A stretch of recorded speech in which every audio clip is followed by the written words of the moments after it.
How will we wake up in a society sitting under a mandrake?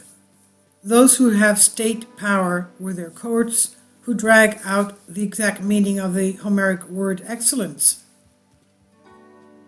It's become a habit, it seems, especially in the last decade, which tragically illuminated the sad environment of semi-bankrupt Greece for various famous people in the political and intellectual life of the country to brandish diplomats from Asperia or America as a banner of competitiveness.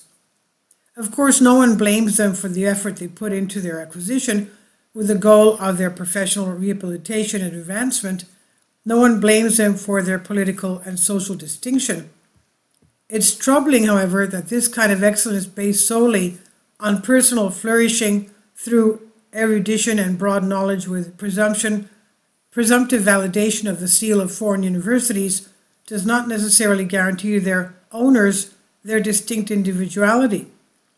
And this is because distinct individuality does not obey the logic of elaborate diplomas, but requires the cultivation of a broad perception of life. It requires you to have a deeper sense of things and not to project your desire into reality, but to have the ability to change it. To infuse others with the breath of your vision and to dispose for it the pulse of your special individuality, so that, for example, Greece can take not 1, but 10 steps forward. It requires that you have logic and a free spirit so that you can judge objectively and have a specific attitude to life, free from the syndromes of archomania and a party fanaticism that coexists with party subservience.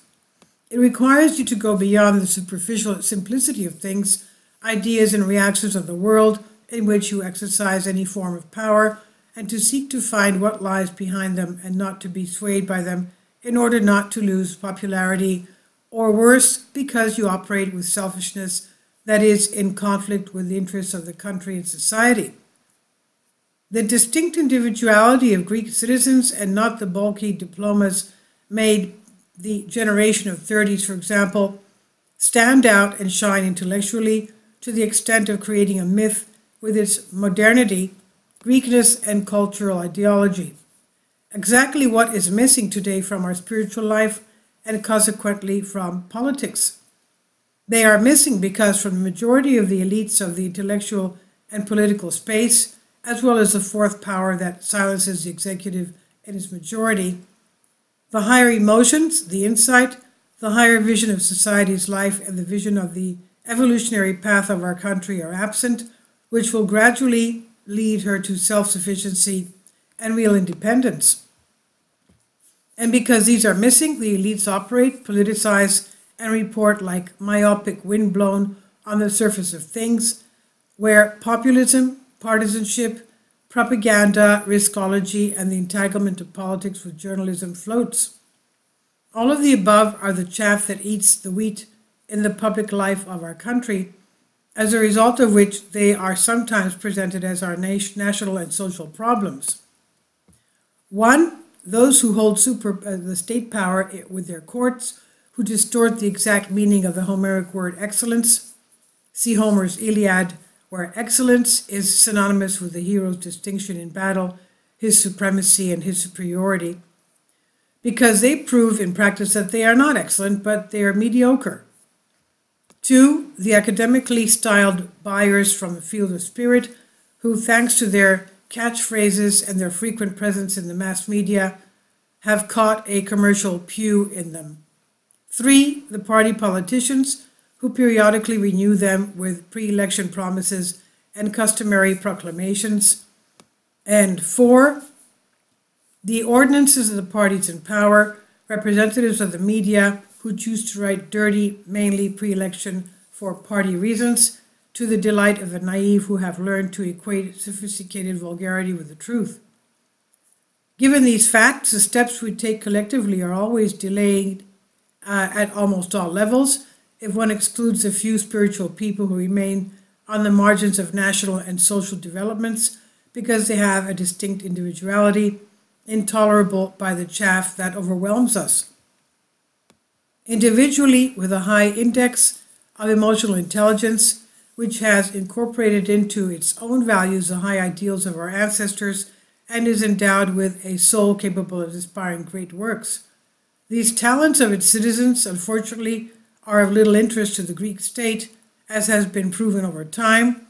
It's not moved by the Greeks of special individuality with their special inner world.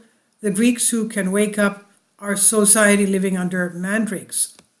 To awaken its national spirit, setting the task that has been lost. To install in her the need of faith, national unity and creative spirit, which will help her expand her horizons. But all this, as I said, does not move the Greek state because it considers people with outstanding individuality as dangerous for its plans, and always wants masked citizens and not emancipated ones, so that they become easy victims of the political propaganda of the parties in power, using the press close to the respective ruling party as a springboard. It's the safest method, obviously, to govern the Greek state, to be governed conventionally with periodic reorganization and internal reforms, with the citizens watching, some with apathy, others with anxiety, the painstaking struggle to ensure the smooth running of the country. A course that, in a difficult and ominous time like the current one, takes on other dimensions.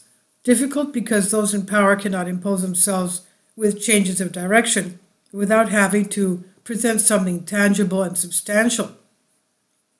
It's ominous for Hellenism because it has to face open fronts that require the awakening of its leaders from the logic of fiscal and national complacency, so that the practiced appeasement policy does not end up in a policy of Pontius Pilate. And this I've translated for you from a Greek article. Please leave your comments. Thank you for your support. Kindly support my Patreon account. The daily posts are 5 videos daily, and they are totally different from what I have on my YouTube channel. Thank you so much for your support and that you find all my content so interesting. You'll find the Patreon account details in the description box below.